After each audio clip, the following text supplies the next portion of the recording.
കർത്താവായ യേശുക്രിസ്തു 2000-ൽ പരം വർഷങ്ങൾക്ക് മുമ്പ് മാനവജാതിയുടെ പാപത്തിന്റെ പരിഹാരം വരുത്താൻ രക്തം ചിന്തിയിട്ടല്ലാതെ വിമോചനമില്ലെന്ന് ദൈവിക വ്യവസ്ഥ നിവർത്തീകരിക്കാൻ ദൈവമായിരുന്നവൻ ദൈവത്തോടുള്ള സമത്വം മുറുകെ പിടിച്ചുകൊള്ളണം എന്ന് വിചാരിക്കാതെ ദാസരൂപമെടുത്ത വേഷത്തിൽ മനുഷ്യനായി ഈ താണഭൂമിയിലേക്ക് അവതരിച്ച ഈ ലോകത്തിന്റെ വെളിച്ചമാണ് ഞങ്ങൾ പ്രസംഗിക്കുന്ന കർത്താവായ യേശുക്രിസ്തു.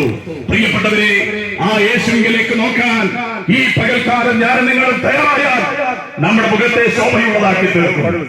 നമ്മുടെ ഈ ശിരസിനെ ഉയർത്തുന്ന പകലായി തീരും. പ്രിയപ്പെട്ടവരെ, സമൂഹത്തിൽ അനേകർ നമ്മുടെ ശിരസിനെ താഴ്ത്താൻ ശ്രമിക്കുമ്പോൾ നമ്മുടെ ശിരസ് ഉയർത്തിപ്പിടിച്ചുകൊണ്ട് അഭിമാനത്തോടെ ചങ്കുറ്റത്തോടെ യേശു എന്റെ കർത്താവാണെന്ന് വിളിച്ചു പറയാൻ ഈ പകൽക്കാലം ആരെങ്കിലും തയ്യാറായാൽ അവരുടെ ജീവിതത്തെ പണിതെടുക്കുന്ന, അവരെ ഒരു അത്ഭുത വിഷയമാക്കി തീർക്കുന്ന അത്ഭുത മന്ത്രിയാണ് കർത്താവായ യേശുക്രിസ്തു എന്ന് യാഥാർത്ഥ്യം നാം തിരിച്ചറിയാനിടയായി തീരണം.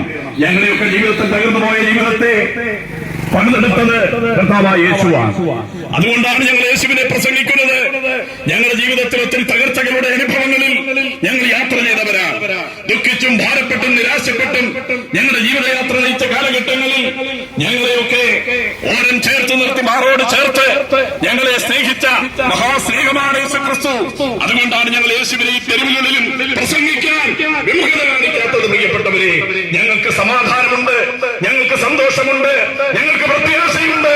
ഞങ്ങൾ യേശുവിന്റെ മക്കളായതുകൊണ്ട് ഞങ്ങൾക്ക് ഈ ലോകത്തിന്റെ പ്രകൃതി ദുരന്തങ്ങളോ ഈ ലോകത്തിന്റെ എന്തെങ്കിലും സംഭവങ്ങളോ ഒന്നും ഞങ്ങളെ പിടിച്ചു കുലുക്കാൻ അത് ഇടയായി തീരത്തില്ല. കാരണം അതിനപ്പുറത്തൊരു അദൃശ്യമായ ലോകം ഞങ്ങൾക്ക് വേണ്ടി ഒരു വലിയ സാമ്രാജ്യം സർവശക്തനായ ദൈവം ഒരുക്കിയിട്ടുണ്ടെന്ന വലിയ ബോധ്യം, വിശ്വാസം ഞങ്ങളെ ഭരിക്കുന്നത് കൊണ്ട് ഈ ലോകത്തിന്റെ ആ വിഷയങ്ങളൊന്നും ഞങ്ങളെ അങ്ങനെ ബാധിക്കാൻ ഇടയായി തീരത്തില്ല. ഞാൻ പറഞ്ഞതിന്റെ സാരം, പ്രിയപ്പെട്ടവരെ, എനിക്കും നിങ്ങൾക്കുമെല്ലാം വേണ്ടി നമ്മുടെ പാപത്തിന്റെ പരിഹാരത്തിന് വേണ്ടി ആദിമ മനുഷ്യൻ ചെയ്തു